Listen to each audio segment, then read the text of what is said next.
이걸 활용할 수 있는 방법 찾은 게 이걸 스캔해서 우리가 이제 디자인을 할 때 소위 말해서 라이브러리화 되어 있는 자료라 하면 우리가 가지고 있는 자료 중에서 얘랑 가장 유사한 얘가 과연 어떤 부분의 어떤 그 자료의 일부일까를 우리가 추측을 해서 선택을 하겠죠, 그죠? 아, 얘가 여기에 가장 맞는 거네라는 걸 우리가 캐치할 수 있다라고 하면 얘를 선택을 하는 거예요. 그러면 얘 원래 제대로 된 형태가 어떤 건지 우리가 아니까 그러면 걔 밑에는 이런 식으로 픽스가 달려있겠네라고 하는 거를 이용할 수 있죠. 그래서 쉽게 얘기하면 상부의 일부만 스캔된 데이터를 가지고도 실제 픽처 위치가 어떤지 우리가 알 수 있는 거예요. 그러니까 픽처 레벨에 인상을 줄 수 있는 거예요, 디지털로. 그래서 결과적으로 이렇게 됩니다. 이게 라이브러리의 힘이거든요. 그러니까 스캔을 깨끗하게 하면 좋은데 일부만 나와도 된다는 거죠. 그래서 이런 것들을 활용해서 소위 디지털 임프레션이라는 게 이제 가능해지는데, 자, 우리가 임플란트를 뽕을 띄기 위해서 이전에 아날로그 방법에서는 크게 또 어부트먼트 레벨을 뜨는 방법이랑 픽처 레벨을 뜨는 방법이 있었어요. 어부트먼트 레벨을 뜨는 거는 수술을 하고 나서 볼륨업이 끝나고 났을 때 다시 몸을 열어가지고 거기에 뭔가 스타우트먼트 같은 거 달아놓고 걔를 폰을 떠서 석고 모델 상에서 어쩌고저쩌고 이렇게 했는데, 그렇게 되면 문제가 뭐냐면 아무리 코드를 끼고 뭐라 하더라도 마진 자체가 깨끗하게 안 나오겠죠. 그러다 보니까 당연히 픽처 레벨이 떠야 될 필요성이 생겼고, 걔를 위해서 임프레션 코핑이라고 하는 걸 이용합니다. 그러면 여러 가지 뭐 트랜스포 코핑 될 수도 있고 뭐 여러 가지 방법이 있는데, 하나는 그나마 괜찮은데 얘가 막 두 개, 세 개 멀티플로 같이 하면 난리가 나는 거예요. 인상 때문에 너무 어려지는 거죠. 그러면 디지털에 와서 어떻게 하느냐? 어부트먼트 레벨이라고 하면 우리 뭐 쉽게 생각하기로는 어부트먼트를 끼우고 그냥 스캔을 한다라고 생각할 수도 있는데, 그것보다 이제 픽처 레벨을 뜨고 싶다라고 하면 지금까지 우리가 이제 알고 있는 지식으로는 엣지 스캔바디, 스캔바디 같은 스캔 어댑터를 가지고 활용하는 방법을 생각한 거예요. 이것만 활용을 잘해도 사실은 크게 도움을 많이 받았거든요. 그러면 엣지 스캔바디, 스캔바디를 이용해서 뭘 할 수 있냐면, 자, 수술을 했을 때 수술 직후에 스캔바디, 엣지 스캔바디 걔를 끼워놓고 볼륨업이 끝나고 나면 완전 체결된 거 확인을 하고 스캔을 합니다. 스캔을 하면 저희 병원에서는 처음 이렇게 기공소 의뢰를 할 때 이 스캔 데이터를 온라인으로 정해주면 그 기공소에서는 그 정보를 얻어서 아까 말씀드린 그런 라이브러리 개념을 이용해서 픽처가 어디 있는지를 파악을 하고, 그러면 그 인공 형태가 다 디지털로 나오니까 거기에 맞는 커스터마이즈 어부트먼트를 디자인을 해요. 그리고 디자인을 한 상태에서 대합체 방을 따져서 지르코니아 폰을 만들었죠. 아주 잘 맞았어요. 이제는 싱글일 때. 근데 얘가 멀티플일 때도 되느냐, 두 개, 세 개, 네 개도 되느냐, 안 돼. 힘든 거예요. 그러니까 어떻게 해요? 내가 기공비를 주고 커스터마이즈 몬트를 3개씩, 4개씩 시키고 지르코니아 4개짜리를 다 주문해서 다 왔는데, 정말 밖에서는 다 잘 맞는데 환자 부항내가 안 맞기 시작하는 거예요. 그러면 점점 어떻게 안 되게 되죠. 그러면 얘네들 못 써먹느냐? 써먹으려고 하면 커스터마이즈 오토먼트를 끼우고 걔를 스캔을 해야지. 근데 이때 스캔은 라이브러리 개념이 아니기 때문에 깨끗하게 다 잘 나와야 돼요. 그러니까 얘가 서브 마진으로 들어가 버리면, 마진이 서브가 되면 임플란트 뭐 디지털인데도 불구하고 코드를 넣어서 얘를 그 마진으로 노출시키게 되는 거죠. 그러니까 깨끗하게 안 나와요. 그리고 혹은 그걸 가지고 또 임프레션을 어쩔 수 없이 뜨는데, 문제는 슈프라 마진이면 문제가 없는데 써볼 때 이게 다 안 맞는 거예요. 그러니까 이게 100% 디지털 아닌 거죠. 힘들었거든요. 이제 그러면서 뭐가 이렇게 라이브러리 개념이 확장되는 게, 커스터마이즈 어부트먼트 자체를 라이브러리화 시키는 개념으로 발전이 된 거예요. 무슨 얘기냐면, 기존의 엣지 스캔바디나 스캔바디 라이브러리라는 개념은 얘네들 모델이 몇 개 없잖아요. 10개, 20개 그 정도 되는데, 커스터마이즈 어부트먼트는 종류 너무 많은 거예요. 한 개당 하나의 라이브러리를 만들어야 되니까. 그게 이제 현실적으로 가능해진 거죠. 그러니까 기공소나 뭐 연구소에서 뭔가 내가 이 부분의 디자인을 했다라고 하면, 커스터마이즈 어부트먼트 디자인을 했다라면은 디자인 하나에 따라서 그 디자인 자체를 라이브러리화 시키고, 그걸 통해서 캐트캠을 통해서 걔를 이제 실제 모델로 만드는 거죠. 그러면 걔를 가져와서 제가 이제 그러면서 이게 가능해지니까 제가 했던 거는 스캔바디나 엣지 스캔바디를 해서 다시 한번 주문을 넣어요. 스캔을 해서 멀티플로 한, 이때는 제르코니아를 같이 크라운을 같이 주문하지 않고 스캔 커스터마이즈 어부트먼트만 주문해요. 3개, 4개 오겠죠, 그죠? 걔네를 뽑아요. 걔네를 뽑고 걔를 다시 스캔을 해요. 그러면 이건 라이브러리화 됐기 때문에 스캔 자체가 전체가 다 나올 필요가 없는 거예요. 그러니까 훨씬 더 진일보한 거죠. 이렇게. 근데 이 개념에서 더 나은 게 뭐냐면, 그러면 스타고트먼트는 왜 라이브러리가 안 될까라는 생각을 당연히 하고 오고, 그건 더 쉬운 거죠. 그러다 보니까 스타고트먼트 자체가 라이브러리가 한 거예요. 그래서 얘는 이제 여러 가지로 생각할 수 있죠. 스캔바디와 에지 스캔바디를 뽑아서 주문을 넣을 때 커스터마이즈를 안 하고 스타고트먼트로 해주세요라고 하는 게 가능해지는 거예요. 그리고 제로코넥트라는 같이 나올 수 있죠.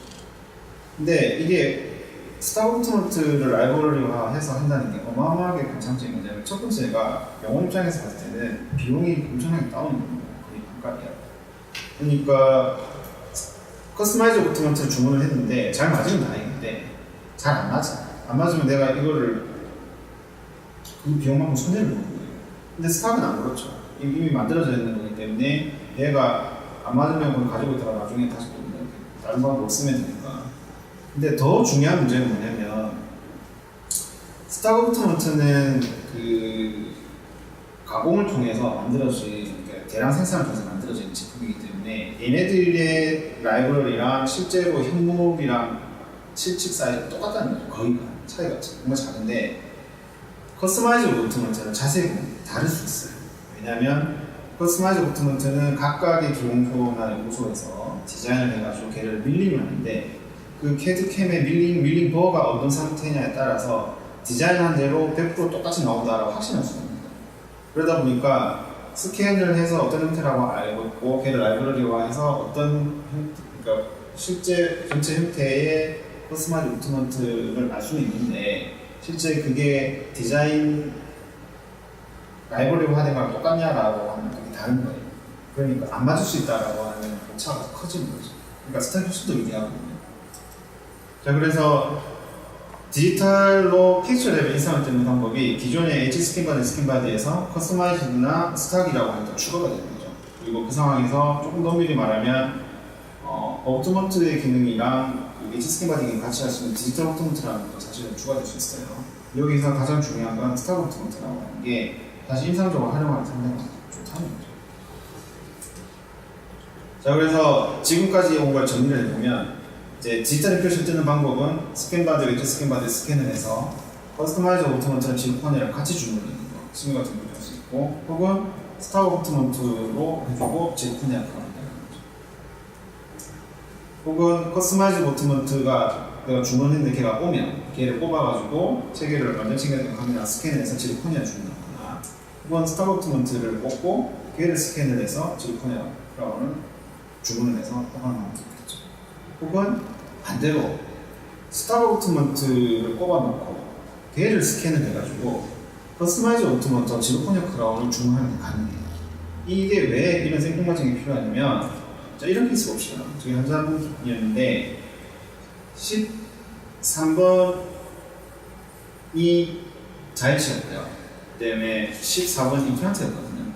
근데 이분이 사회생활을 하셔야 되기 때문에 이 두 개의 부분을, 그러니까 14번 임플란트를 심고, 그리고 그날 바로 커스터마이즈 스타 오토먼트 달았거든요. 다른 상태에서 3번하고 4번의 템포 크라운을 저희가 미리 PR을 주문해서 만들어 넣었어요. 이렇게 쓰셨다는 거지. 그러니까 그 로딩은 안 가지고. 근데 실제로 한 1개월 정도 지나고 volume하게 끝나고 나서 얘를 이제는 최종 보초를 만들 건데, 지금 스타 오토먼트 14번 스타 오토먼트 메지얼은 서브로 들어가 있고, 그 다음에 디지털은 슈프가 나와 있잖아요. 그러니까 이 스타 오토먼트 활용하기가 되게 애매한 거예요. 그럼 얘는 제가 커스터마이즈 버튼만 바꾸고 싶은데, 얘를 커스터마이즈 버튼 바꾸려고 하면은 기존의 방법을 한다라고 하면 얘를 풀어야 되죠. 얘를 풀어가지고 엣지 스캔 바디를 다시 꽂아야 돼요. 그리고 스캔을 떠야 되죠. 근데 지금의 방법을 활용하면 이거 사실 그냥 스캔을 하는 거예요. 스캔을 하면 3번은 그냥 디지털로 그냥 크라운을 만들면 되고, 그리고 4번은 이 상태에서 이런 식으로 변환을 하는 거예요. 커스터마이즈 오토먼트로 메지아를 올리고 디자인을 낮추면서, 그리고 크라운을 만드는 거죠. 그러니까 이건 어떤 개념이냐면, 수술을 하고 내가 체결하는 스타 오토먼트를 끝까지 안 뺀다는 거예요. 그러니까 이게 인조직 실링의 문제도 있고 해서 그렇게 내가 갈 수 있다라고 하면 술자 입장에서 상당히 좋은 거거든요.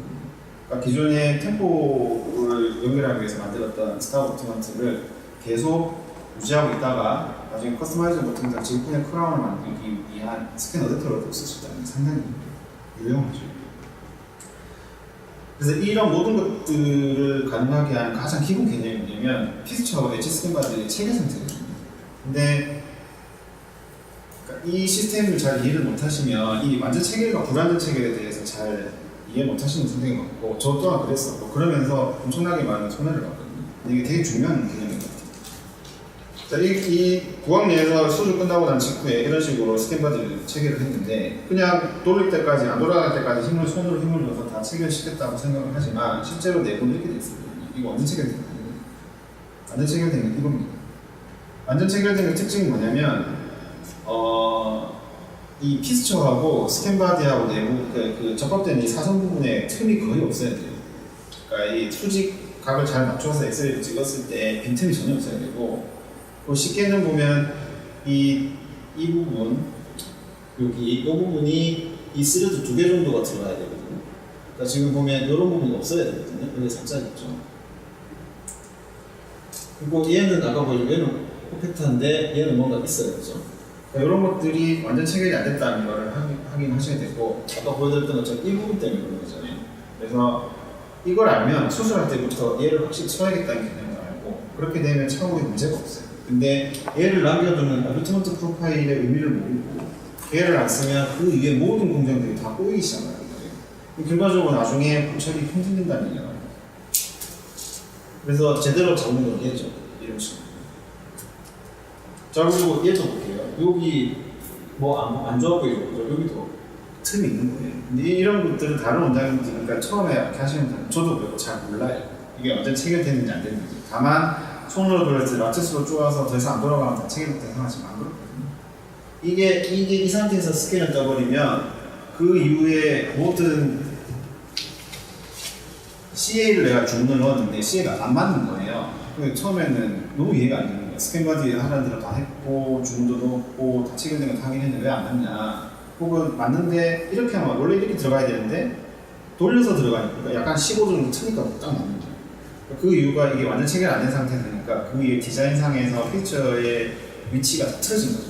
그럼 그 위에 나오는 저희 맞출 수가 없는 거죠. 그리고 얘는 완전히 잘못 이렇게 되죠. 그래서 그 상태에서 해당하는 스타버트먼트를 체결을 하면 이렇게 완전 체결돼요. 자, 그리고 이 부분도 14번에 위치고 살짝 뭔가 있죠. 자, 그러면 이제 이 사진은 뭐냐면 수직각으로 엑셀을 찍는 것도 사실 어렵거든요. 얘가 패스가 어떻게 되는지 제가 알 수가 없으니까 이전에는 그때 수술을 하고 난 그 CT를 잘라서 분석하고 했는데 최근에 쉬운 방법을 찾았어요. 이렇게 드라이버를 기니까 얘를 여기다 꽂아요. 꽂으면 드라이버가 이렇게 서 있겠죠, 그죠? 그럼 필름을 여기에 편행하기만 해도 되는데 그리고 엑셀을 찍으면 수직각이 나와요. 그렇게 하면 잘 찾기가 쉽거든요. 자, 그러고 나서 이게 틀어지는 확인을 하고 이런 경우에는 제가 이제 제일 작은 그 엣지 스퀘어를 쓰긴 했는데 이 부분이 자꾸 걸리니까 아무리 방향을 바꿔서 안 되더라고요. 그래서 이 부분은 어떻게 하냐면 스캔바디를 씁니다. 스캔바디는 그러니까 힐링 모터 힐링이 빠지기 때문에 이 거의 이런 식으로 나가지 않고 이제 수직으로 올라오거든요. 그러다 보니까 볼에 대한 가능성을 최대한 덜받아요. 물론 수술할 때부터 처음부터 이걸 열어주는 게 제일 좋긴 했지만 그렇지 않은 경우에는 엣지 스캔바디와 스캔바디를 쓰는 것도 방법이에요. 이렇게 되면 CA를 주문을 넣게 되면 이게 CA 목이 되게 좁겠죠. 그런 식으로 안 치네요. 그리고 요게 가장 퍼펙트하게 딱 맞는 체결이 된 상태고, 자, 요건 뭐냐면 이제 제가 초기에 했었던 그 모든 과정을 이해하지 못한 상태에서 완전 체결되지 않은 걸 가지고 주문을 넣었고 엣지 스캔바디 데이터를 보내줬고 그걸 가지고 만들어진 모든 CA의 원칙을 그냥 크라운이 왔는데 크라운 형태를 보고 높이를 맞추니까 위치를 맞추니까 이게 완전 체결이 안 된 상태로 그냥 가시는 거예요. 그러니까 어때요? 당연히 그 개념 모르는 상태에서는 왜 이렇게 벽이 높지 않은 거예요. 그러면서 계속 맞추는 거예요. 지금 깎아가지고 맞추면 교합 조절하는데 뭐 한 10분, 20분 걸리는 거예요. 그래서 억지로 맞췄어. 흔들리지도 않고. 그래서 환자한테 한 달이나 두 달이 오세요라고 했는데 일주일도 걸리는 거예요. 흔들린다고. 그러니까 그때는 이해를 못했죠. 왜 이러는지. 근데 너무 많은 거예요. 근데 이제 그러면서 개념을 이제 알게 됩니다. 저 같은 경우는 못 느껴졌어요. 그래서 최근에 이런 것들이 이제 많이 없어졌거든요. 그러니까 수술할 때부터 이런 부분 옆에 보면 깨끗하게 처리가 되는 거고, 지금도 많은 원장님들이 이 개념이 이해가 안 되셨다라고 하면 전에서 되게 많은 고생을 하십니다. 그럼 실제 케이스 한번 볼까요? 어떤 식으로 디지털로 진행되는지. 현재 14번에 15번에 수술을 했는데, 수술 자체 끝났고 훌륭하게 끝나서 내부에 이제 이 상태로 우리가 스캔을 떴겠죠. 자, 스캔을 떠서 완전 체결된 걸 확인을 하고 데이터를 드립니다. 그럼 데이터가 이런 식으로 기공소로 가요. 자, 그럼 기공소 내에서 어떤 작업을 거쳐서 이게 디지털로 만들어지냐면, 자, 이게 뭐냐면 이 보라색, 얘는 스캔 데이터고요. 이 보라색이 뭐냐면 이 흉명을 가지는 스캔바디, H 스캔바디의 라이브러리예요. 그 라이브러리의 한 점과 그리고 이 점과 그리고 스캔한 데이터 상의 한 점을 제가 매칭을 해주면, 기공사가 되죠. 매칭을 해주면 걔가 거의 소위 말해 갖다 붙는다라고 하는데, 그러면 매칭이 되는 거예요. 퍼펙트하게 매칭이 되면 한 점만 정해주고 얘가 딱 맞아요. 근데 안 되면 이제 3개 정도 이렇게 해줘야 되거든요. 그러고 나서 진행해보면 거기에 맞춰서 이 부분이 저기 맞춰주면, 이게 안쪽에서 보면 아까 본 이 H 스캔 바디의 스캔 데이터를 가지고 얘와 맞는 라이브러리를 가지면 그 라이브러리에 해당하는 H 스캔 바디가 있을 거고, 그 H 스캔 바디 밑에 달려있는 픽처 위치를 내가 인기를 해요.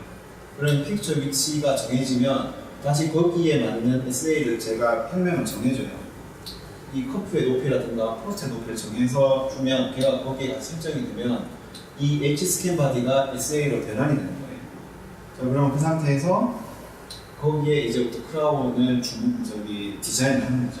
그러면 이 부분에 딱 맞도록 하고, 그렇게 되면 이렇게 디자인이 만들어지는 거고, 두 개를 가공을 하면, 자, 왔을 때 걔를 띄우고 SA를 그 사용했던 혁명을 아니까 걔를 그대로 방향을 잡아서 넣는 거예요. 크라운 싱글이 하나니까 크라운이랑 같이 몰았겠죠. 크라운을 끼우고 얘를 3개를 완전시킨 다음에 크라운이 들어가는 거죠. 이렇게 사진으로 보면 볼 간섭을 피해서 이렇게 식으로 갑니다. 그래서 이렇게 해서 마무리가 됐어요. 그러니까 이 과정을 보면 저희가 한 거는 스캔만 하는 거예요. 그리고 공소에서 이런 작업을 거쳐서 해당하는 SA는 뭐고, 일사부터 혁명은 뭐고, 크라운이 쓰시면 됩니다라고 주문이 들어오면 저희가 환자가 왔을 때는 그렇게 하는 거예요. 자, 그럼 멀티플로가 어떻게 되냐면, 자, 이 환자 보면 40번 때 2개를 심었어요. 46번, 7번을. 지금 보면 완전 체결 안 된 거죠, 그죠?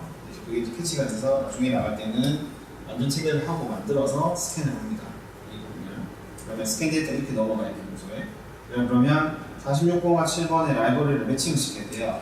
자, 46번 같은 경우는 아까는 퍼펙트하게 맞아서 한 개가 가지고 매칭이 됐는데, 보통 3개 가지고 매칭이 돼요. 이게 보라색으로 보이는 게 라이브러리고, 여기 까맣게 흰색으로 보이는 게 스캔 데이터거든요. 자, 그리고 6번을 잡고 이런 식으로, 그리고 7번도 잡아요. 잡은 상태에서 얘가 잘 맞느냐 안 맞느냐를 확진하는 단계가 이 단면을 봅니다. 이 단면에서 바깥쪽에 보이는 이 부분, 까만 선, 얘가 스캔 데이터의 아웃라인이에요.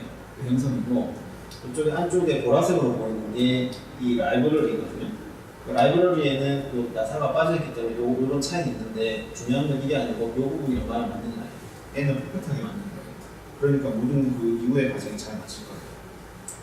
자, 그래서 보면 H 스캔 바디에 대한 라이브러리를 이용을 해서 픽처 위치를 알 수 있고, 그 픽처 위치를 아니까 거기에 해당하는 SA 포스트나 커프를 잘 맞는, 커프가 잘 맞는 SA를 설정을 해서 이렇게 불러온 거죠.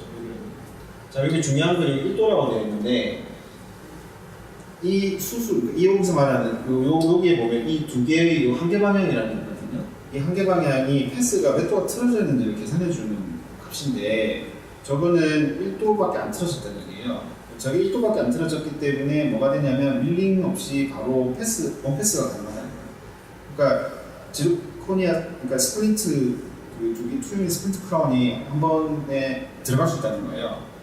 그러니까 수술을 했는데 얘네가 가격이 틀어진 거예요. 틀어지면, 패스가 틀어지면 싱글싱글로 들어가도 원유닛은 안 들어가잖아요. 그렇죠? 그 한 개 틀어지는 각도가 10도거든요. 그러니까 10도 이내로 그 각도가 틀어져 있으면 따로 밀링을 안 하더라도 그냥 그 오브트먼트를 가지고도 할 수 있는 거예요.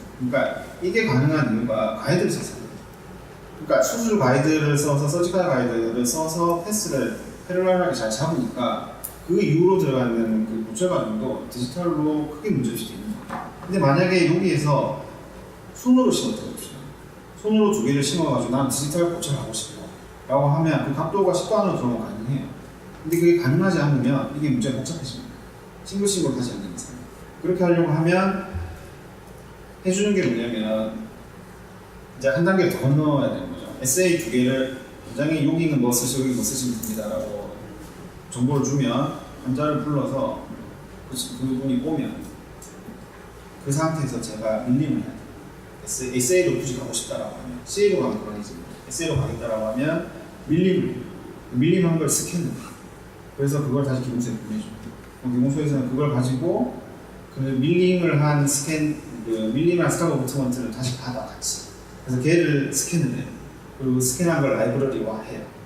그리고 환자 구강 내에 SA 밀링의 SA 꼽아지는 상태를 스캔한 것과 두 개를 매칭시켜서 그 과정을 거쳐서 어쩌지해서 크라운이 나오시는 거예요. 가능은 한데 복잡하죠. 그러니까 밀링이라는 과정을 없애려고 하면 수술 자체가 패러럴하게 패스가 1도 있고 10도 이내 안으로 들어오도록 해야 되고 그렇게 하면 이 이후 과정이 되게 스무스하게 지나갈 수 있는 거예요. 그래서 위에서 그렸고 그러면 거기에 맞는 그 보철 디자인이 이렇게 들어갈 거고요. 아래쪽에 보면 이게 여기서도 중요한 게 뭐냐면 여기 서브잖아요, 마진이. 이게 잇몸이잖아요, 그죠? 잇몸 아래쪽으로 마진이 있는데도 불구하고 잘 맞을 수 있는 게 라이벌리 때문이라는 거죠. 이거는 임프레션 따고 절대 맞출 수 없는 거예요. 그러니까 이렇게 되면 유지 관리도 쉽고 그 보철이 엄청 깔끔해요. 그러니까 되게 좋은 방법이죠. 그러니까 얘가 가진 가장 큰 장점이 서브 마진에 대해서 이제부터 풀을 고쳐 할 필요 없다는 거예요. 이게 고철이 만들어주고 실제로 고강내에는 이렇게 오는 거예요. 그 기공소에서 병원으로 배달 딜리버리 된 거는 요 SA는 요 사이즈 쓰시면 됩니다. 그래서 그 병원에 준비한 거고 실리콘이 크라운을 본 거죠. 그럼 걔를 적합을 보면 잘 맞아요. 요거는 잘 맞죠. 요거는 끼워놨는데 컬러에서 떨어지는데 이렇게 살짝 빠진 거거든요. 끼우면 잘 맞아요. 그래서 요 상태에서 환자 보강내에 그러니까 얘를 그대로 들고 환자 보강내에 넣습니다. 넣어가지고 나사를 체결을 해서 이렇게 해주면 이 부분에도 전혀 걸리는 거 없이 피스처하고 그 스타크 오브트먼트하고 체결이 완전히 됐죠.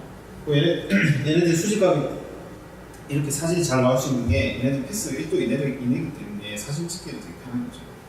그 상태에서 질콘에 크라운 올리니까 이렇게 되고 그러니까 투유닛이지만 저희가 한 거는 엣지 스캔까지 완전 체결된 걸 확인을 하고 스캔만 한 거예요. 그리고 기공소에 보내는 거고 기공소에는 아까 보여드렸던 그런 소프트웨어 그런 과정을 거쳐서 질콘에 크라운이 나오는 거예요. 그러면 병원에서는 이렇게 끼우면 다 되니까 근데 이걸 아날로그로 한다 생각해보면 너무 복잡한 거예요. 3개, 4개가 됐대요. 그래서 요거는 보철을 정말 편하게 할 수 있는 거고 이렇게 멀티플로 가서 편하게 할 수 있는 건 수술이 잘 돼요. 굳이 커스터마이즈 오브트먼트를 안 써도 SA를 써도 문제가 없을 만큼 수술의 패스가 정말 정확하다고 좋다라고 하면 수술도 편하게 할 수 있고 구조도 되게 편하게 할 수 있습니다. 다른 케이스는 다 볼게요. 과학의 10번대, 15, 16인데 이렇게 수술이 됐어요. 이분도 보면 잘 체결된지 확인하고 엣지 스캔 바디 스캔해서 데이터를 보면 이렇게 간다 거죠. 이제는 보면 여기가 매칭하는 단계랑 마시고 그리고 거기에 맞춰서 SA를 설정을 SA를 넣고 거기에 마진이 잘 맞는지 이 다 서브 마진이잖아요. 원래 엣지 스캔 바디 스캔된 거를 이용을 해서 이렇게 SA를 분할을 한 거죠. 그걸 가지고 디자인해서 서브 마진이죠. 깨끗하게 이렇게 만들어서 옆에서 보면 보내고 위에서 벽면에서 보면 실제 보강내에서는 SA를 이렇게 꽂아가지고 이 사진은 아까 말씀드렸듯이 이게 패스를 맞춰 수직각을 잘 맞도록 할 거예요. 얘는 약간 간이 좀 틀어진 거죠. 1도보다 조금 더 크게 벌어져 있기 때문에 사진 찍은데 두 개가 동시에 수직각을 맞게 그려져 있거든요. 이렇게 해서 보강내에는 SA를 이렇게 그리고 이제 요건 뭐냐면 경우에 따라서 이제 기공소하고 손을 맞춰갈 때 지르코니아 크라우드는 지르코니아 바라는 게 아니고 PMMA로 주문을 넣는 거예요. 주문을 넣어가지고 실제로 얘는 적합도가 지르코니아보다 약간 좀 되게 여유가 있으니까 걔를 쓰고 해볼 수도 있어요. 그러니까 일단 이게 지금 기무소 실력이 이 정도 나랑 잘 맞는지를 확인을 하는 단계에서 PMM에 갔다가 그러고 그 상태에서 교합을 맞추기 위해서 내가 얼마나 뭐 교합 조정을 했는지도 되게 정보가 되거든요. 그러면 나중에 이게 잘 맞다라고 하면 얘를 스캔을 떠가지고 보내주면 그쪽에서 그걸 가지고 실리코니아의 교합을 맞추는 데 훨씬 데이터를 얻을 수도 있거든요. 정보를 얻을 수도 있기 때문에 그걸 활용하는 방법도 있어요. 그래서 실력이 되고 뭔가 손이 잘 맞다라고 하면 아까 지금 실리코니아랑 바로 스프린트처럼 바로 나왔던 거고 맞춰가는 단계라고 하면 그런 PMMA 가지고 교합도 맞추지만 이런 경우에는 이게 지금 컨택이 불안정하잖아요. 교체가 좀 떨어져 있다 그런 거를 조금 수정하기 위해서도 이렇게 PMMA로 가는 중간 단계를 거칠 수도 있어요. 그래서 이게 맞다라는 가정하에 이렇게 해주시면 됩니다. 주문을 넣으면 이렇게 실리코니아가 나타나는 거죠. 이렇게 보면 엑스레이션으로는 이렇게 정확하게 나오고 재료 관련된 사진이 이렇게 나오죠. 그러니까 디지털 고철을 하면 이런 뭐 후광에 만약에 이제 이 부분을 아날로그로 한다 생각하면 거기다 개구제한까지 있다고 하면 인프레션 커팅 고철하는 게 너무 힘들거든요. 근데 이제 이 모든 과정을 그러니까 에러 없이, 그러니까 어려운 점 없이 가는 것도 장점이지만 마진은 정말 깨끗하게 잡을 수 있는 거고 아날로그는 서브 마진이지만 코드 사용 없이 또 깨끗하게 할 수 있다는 거. 더 큰 장점은 뭐냐면 이 한 장을 쓰다가 깨졌다고 합시다. 그래가지고 전화가 왔어요. 뭐 예를 들어서 한 개를 쓰던 둘이 쓰기 깨졌는지 어떻게 해야 되라고 하면 옛날이라고 하면 오세요라고 해서 그 과정을 다시 반복해야 되잖아요. 근데 지금은 이런 데이터들을 저희가 백업을 해보면 환자분 성함만 불러주고 누구한테 환자분 그때 만들었던 그거 그대로 다시 제작해 주세요라고 하면 그냥 밀리머신 넣긴다는 거죠. 그러면 환자한테 언제 오세요라고 하면 그날 와서 그냥 그걸 다시 끼우고 가시는 거죠. 아날로그로 와서 다시 그 작업을 반복하는 거예요. 이게 디지털 힘이기 때문에 유지관리 측면에서도 어마어마하게 병원에 도움이 많이 돼요. 그래서 이런 좋은 방법들이 실제로 써보시는 분들에게 너무 좋거든요. 근데 이제 안 해보신 분들은 이제 이런 진입장벽 같은 게 있으니까 조금 너무 하실 수 있는데 이런 것들 빨리 받아들일수록 더 많은 혜택이 있으실 거예요. 그래서 디지털 고철까지 해가지고 디모나비 이해와 활용이라는 부분에 대해서 강의를 좀 했습니다. 청해주셔서 감사합니다.